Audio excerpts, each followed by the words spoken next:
नमस्कार, मैं हूं कुमार अभिषेक और कुमार अभिषेक की खबर में एक बार फिर से आपका स्वागत है।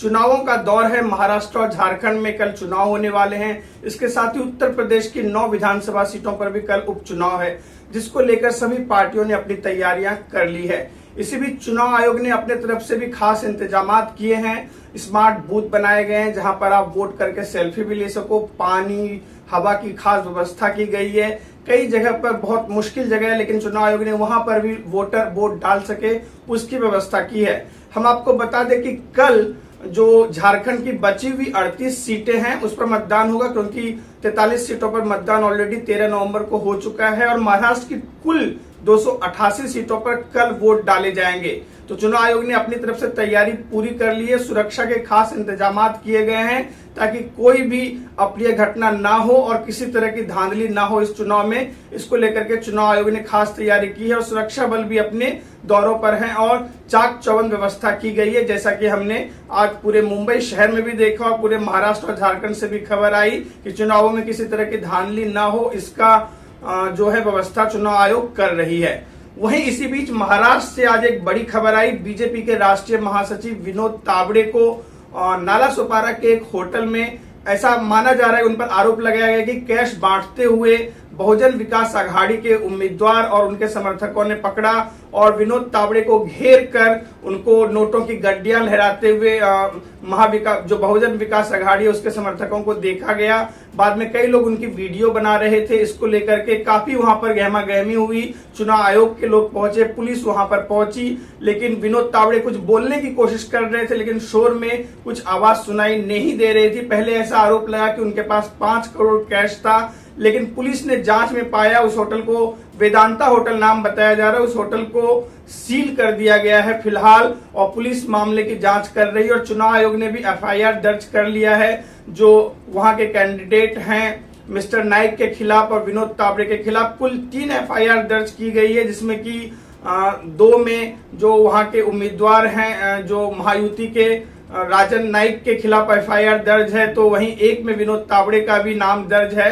तो अब इस मामले की जांच की जा रही है। विनोद तावड़े ने अपने सफाई में कहा है कि ये सब से उनका कोई लेना देना नहीं है। आप चाहे तो सीसीटीवी फुटेज की जांच करें और चुनाव आयोग से मैं दरखास्त करूंगा कि इसकी ईमानदारी से जांच की जाए। लेकिन अब ये एक बड़ा राजनीतिक मुद्दा बन गया है। जो बीजेपी के विरोधी दल हैं उन्होंने साफ तौर पर बीजेपी को वोट खरीदने का आरोप लगाया बीजेपी के ऊपर कि किस तरह से वो पैसों का दुरुपयोग कर वोट खरीदती है। लेकिन ये जांच के बाद ही पता चल जाएगा। लेकिन वहां पर जांच करने के बाद ऐसा पुलिस ने और चुनाव आयोग ने बताया कि 9 लाख से कुछ ज्यादा रकम का कैश मिला है वहां पर, जिसकी छानबीन की जा रही है और बहुत जल्दी ही मामला साफ हो जाएगा। बीजेपी ने भी अपने बचाव में कई तर्क रखे, लेकिन चुनावों से ठीक एक दिन पहले इस तरह की घटना कहीं न कहीं बीजेपी को नुकसान पहुंचा सकता है। अब मतदाताओं पर इसका कितना प्रभाव पड़ेगा यह देखने वाली बात होगी।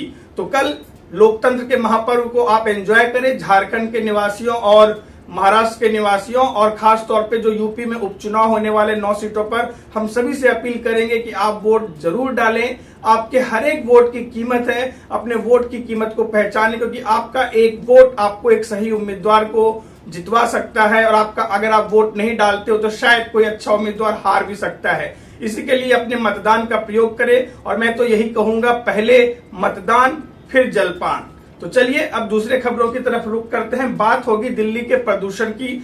आज भी दिल्ली का औसतन जो AQI लेवल है यानी कि एयर क्वालिटी इंडेक्स 488 पाया गया और ऐसे में दिल्ली के तमाम स्कूलों को अभी ऑनलाइन पढ़ाई कर दी गई है। जो मतलब 12वीं तक के क्लास की ऑनलाइन पढ़ाई कर दी गई और ऐसा सलाह दिया सुप्रीम कोर्ट ने कि मैक्सिमम लोग चाहे तो वर्क फ्रॉम होम कंपनियां उनको दे सकती इस समय, क्योंकि दिल्ली की स्थिति बहुत मुश्किल है। अगर वाहनें कम यूज होगी तो शायद प्रदूषण कम होगा, ये तर्क है। लेकिन आवश्यक चीजें जो हैं उसका जो सप्लाई चेन है वो भी इससे प्रभावित होगा।